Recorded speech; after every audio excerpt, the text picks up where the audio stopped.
Ostracismo entre as testemunhas de Jeová. A dor do silêncio e o poder da exclusão. Contexto e doutrina. As testemunhas de Jeová acreditam que são uma restauração do cristianismo do primeiro século. Entre seus princípios centrais está a pureza moral e espiritual da congregação. Dentro desse contexto, surge a ideia de remover da comunidade aqueles que cometem pecados graves e não demonstram arrependimento. A prática é baseada, segundo a organização, em textos como 1 Coríntios capítulo 5, onde o apóstolo Paulo orienta os cristãos a remover do meio de vós o homem que pratica tal coisa. Outros textos, como 2 João 1, 10 e 11, são interpretados como instruções para não se associar nem cumprimentar quem se desvia da doutrina. A organização afirma que essa é uma forma de amor, o chamado amor firme, destinado a proteger a congregação e ajudar o indivíduo a perceber a gravidade do pecado. Em suas publicações, a Torre de Vigia diz: a disciplina é um ato de amor que visa restaurar o pecador ao favor de Jeová. Mas, na prática, essa disciplina tem implicações muito mais amplas. Como ocorre a desassociação? Quando alguém é acusado de uma conduta considerada grave, como adultério, apostasia, abuso de substâncias ou questionar doutrinas oficiais, 3 anciãos da congregação formam o que é chamado de comitê judiciário. Esses anciãos ouvem o acusado, avaliam sua atitude e decidem se ele está arrependido. Se concluírem que não há arrependimento, anunciam à congregação que o indivíduo foi desassociado. A partir desse momento, todos os membros da comunidade são orientados a evitar qualquer contato social com a pessoa removida. SSO inclui não cumprimentar, não conversar e não manter amizade. Mesmo os familiares que vivem na mesma casa são instruídos a limitar o contato ao estritamente necessário. Em muitos casos, pais deixam de falar com filhos, irmãos se tornam estranhos, e casais chegam a se separar. Publicações internas orientam que evitar os desassociados protege a congregação e pode ajudar o indivíduo a arrepender-se. Mas, para quem vive do outro lado desse processo, o que significa ser totalmente evitado por todos que ama? A experiência humana do ostracismo. Imagine acordar um dia e perceber que todas as pessoas com quem você conviveu por décadas simplesmente deixaram de te ver.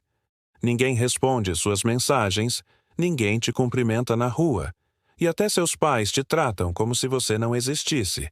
É assim que muitos ex-membros descrevem o ostracismo, uma morte social. Pesquisas publicadas entre 2022 e 2024 mostraram que ex-testemunhas desassociadas apresentam taxas mais altas de depressão, ansiedade e ideação suicida do que a média da população.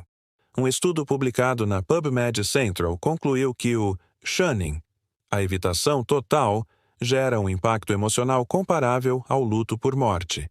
Uma entrevistada, ex-testemunha por 20 anos, resumiu: você perde tudo de uma vez.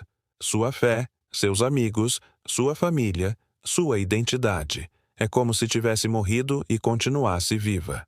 Outro estudo, conduzido por psicólogos sociais em 2023, chamou isso de morte simbólica. O indivíduo continua existindo fisicamente, mas é apagado da memória coletiva de sua comunidade. Essas histórias revelam o lado humano por trás da doutrina, a dor silenciosa de quem vive no isolamento forçado. A perspectiva institucional. A liderança das Testemunhas de Jeová defende firmemente a prática. Segundo suas publicações, o isolamento serve a 3 propósitos. 1. Proteger a pureza da congregação. 2. Evitar influência negativa. 3.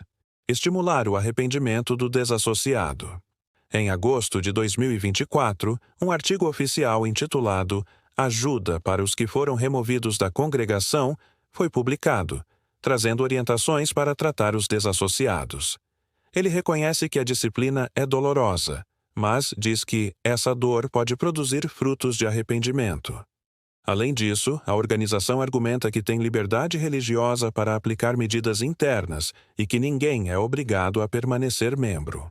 No entanto, críticos apontam que, quando o grupo controla todos os laços sociais de uma pessoa, essa liberdade se torna um dilema impossível. Fugir significa perder tudo.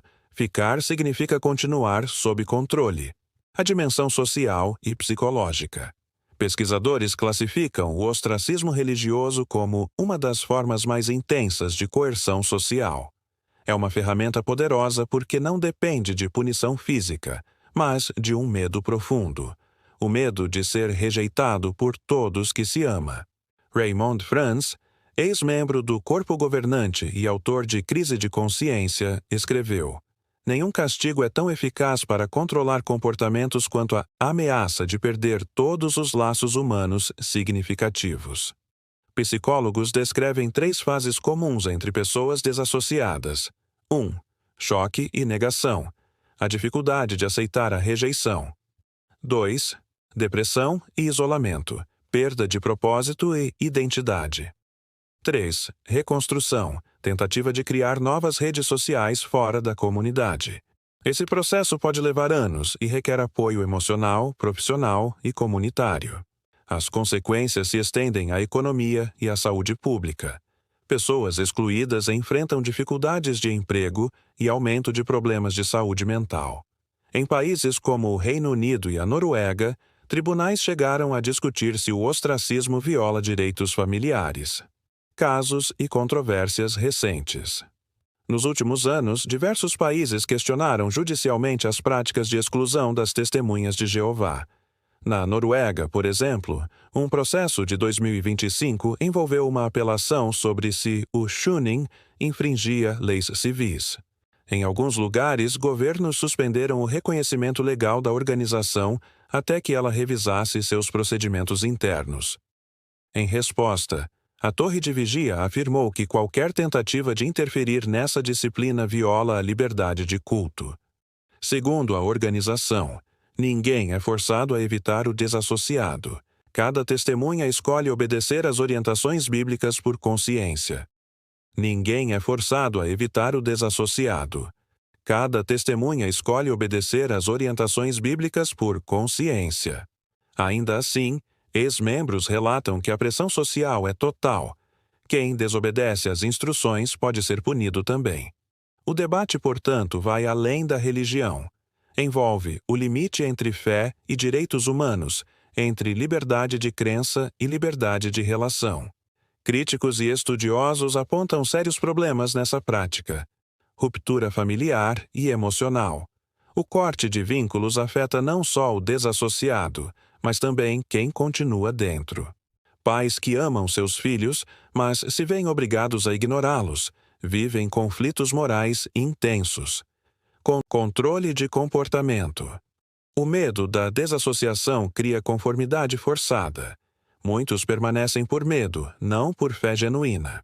Impacto na saúde mental. O isolamento prolongado causa traumas duradouros e, em alguns casos, risco de suicídio. Ausência de transparência. Os comitês judiciais funcionam em sigilo absoluto. O acusado não pode ter advogado, não há registro público e o direito de apelação é limitado. Por outro lado, defensores dentro da comunidade argumentam que, sem disciplina, a congregação perderia seus valores e pureza. Eles enxergam o ostracismo como prova de fidelidade a Deus, não como crueldade. A pergunta central, então, é: até onde vai o direito de uma religião controlar os laços humanos de seus fiéis? Caminhos de reconstrução. Apesar da dor, muitos ex-membros encontraram novos caminhos. Criaram comunidades de apoio, grupos de acolhimento e projetos de recomeço. Alguns reconstruíram a fé de modo pessoal. Outros seguiram novos rumos espirituais ou se tornaram ativistas pela liberdade religiosa e pelos direitos humanos. Psicólogos recomendam buscar redes de apoio fora do círculo anterior. Evitar o isolamento total. Procurar terapia especializada em traumas religiosos. Reaprender a confiar, a fazer amizades e a se permitir novas crenças, ou a ausência delas. O ostracismo tenta silenciar, mas muitos estão redescobrindo a voz e a dignidade que antes haviam perdido. Toda pessoa merece ser ouvida. O tema do ostracismo entre as testemunhas de Jeová nos obriga a pensar em algo maior. Até que ponto a fé pode justificar a perda do amor humano? A Bíblia fala de disciplina, sim, mas também fala de misericórdia, perdão e compaixão. Entre proteger a fé e destruir famílias, talvez exista um caminho mais humano, um caminho onde a verdade não precise do silêncio de ninguém. Se você foi afetado por essa prática, saiba, você não está sozinho. Existem grupos de apoio, profissionais e comunidades dispostas a acolher você. O amor nunca se alegra com a injustiça, mas se alegra com a verdade. 1 Coríntios 13, 6. O que você acha desse assunto? Sabia dessa prática? Concorda com ela? Me digam aqui embaixo nos comentários. Deixe seu like e se inscreva no canal. Muito obrigado!